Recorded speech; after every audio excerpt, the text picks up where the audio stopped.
Justice Musarrat Hilali साहिबा के सवालात बड़े ज़बरदस्त हैं हबीब साहब। मैं चाहती हूँ मैं आपसे वो सवाल पूछूं और आप मुझे उसका जवाब दें। उन्होंने आज इस्तफसार किया कि इंतखाबी निशान की क्या हैसियत होती है। याद रखिएगा कि 13 जनवरी वाला जो फैसला था उसमें जस्टिस मुसर्रत हिलाली साहिबा मौजूद थी।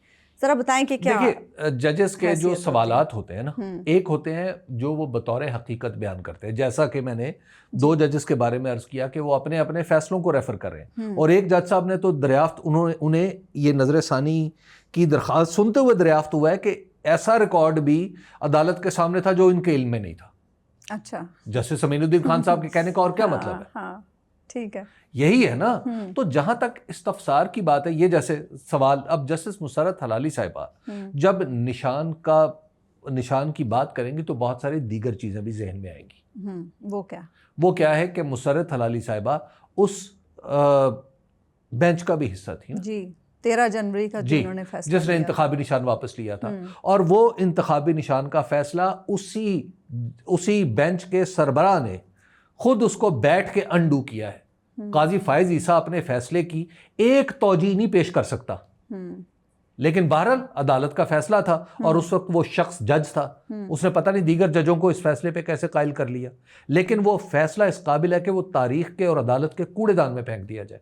लेकिन आप देखें कि उस फैसले की वजह से एक पार्टी को निशान से महरूम किया, गोया आपने करोड़ों लोगों को महरूम कर दिया कि वो एक पार्टी का निशान जो उनके जहनों में बैठा हुआ है, क्योंकि पाकिस्तान में सारे लोग पढ़े लिखे तो नहीं हैं, तो उस इंतखाबी निशान को जिससे वो किसी पार्टी को पहचान सकते थे उससे महरूम कर दिया।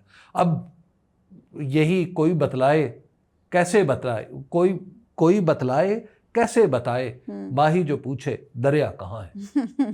कि अब अगर मछली ने पूछना है दरिया का रास्ता तो फिर तो क्या कोई अर्ज कर सकता है। इंतखाबी निशान की क्या हैसियत होती है वो इस्तफसार करें।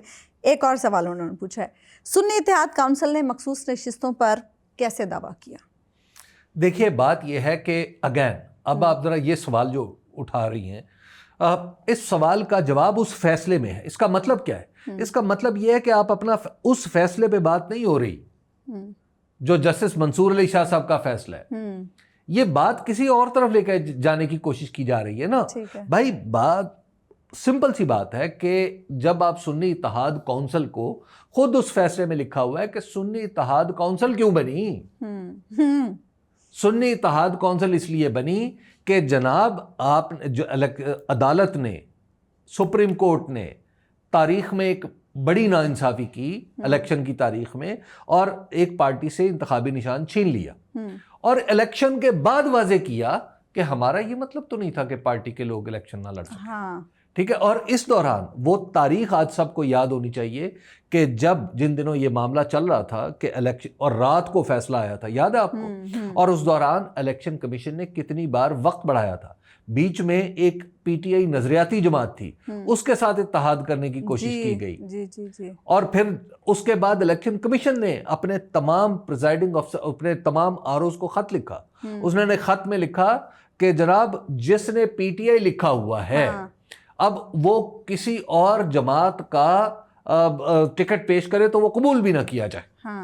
उस वक्त तो एक कंफ्यूजन थी ना। और इलेक्शन कमीशन के फैसले को खुद वो शख्स जस्टिस काजी फायज ईसा खुद 12 जुलाई को गलत करार दे चुका है। और वो पीटीआई वाले उस वक्त थोड़ी परेशान भी थे कि अगर हम, पूरा मुल्क परेशान था, अगर हम इस पीटीआई के टिकट से लड़ते हैं, आजाद नहीं लड़ते, तो पता नहीं हमारा क्या स्टेटस होगा। मैं आपको बड़ी दिलचस्प बात बताऊं, मैं उस वक्त मुल्तान में था कि उनके फैसले, जब ये फैसला हो रहा था कि जनाब उधर से फैसला आना है, इधर से पीटीआई नजरियाती चल रही है, इधर से दीगर चीज़ें चल रही हैं, और लम्हा बलम्हा सूरत हाल बदल रही थी।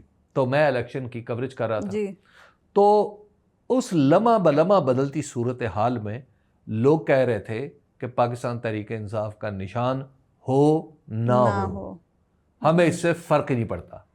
लेकिन फ़र्क पड़ता था जी, किसी को फ़र्क पड़ता था, क्योंकि किसी का प्लान ये था कि इलेक्शन हराना है पीटीआई को।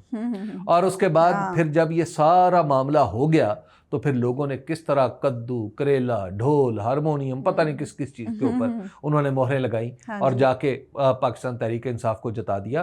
तो ये फैसला, इसलिए वो ये फैसला मैं कहता हूँ कि लोगों ने इसको मुस्तरद कर दिया है, इसलिए ये तारीख के और अदालत के कूड़ेदान में जाना चाहिए। और ख़ुद वो शख्स, वो जो शख्स खुद को जज भी कहता था और काजी भी, उसके अंदर इतनी अखलाकी जुर्रत नहीं है कि वो आज आके कौम से माफ़ी मांगे, लोगों से माफ़ी मांगे कि मैंने आपको भटकाने की कोशिश की थी। वो फैसला ऐसा है कि उस पर अब दोबारा जब सवाल होता है तो मैं आपको अर्ज़ करूं कि जो पाकिस्तान में जमहूरियत के दाई हैं, जो दस्तूर को सरबुलंद देखना चाहते हैं, अदलिया को खुद मुख्तार देखना चाहते हैं, इस तरह के सवाल जब होते हैं तो उनके दिल पे एक खराश पड़ती है।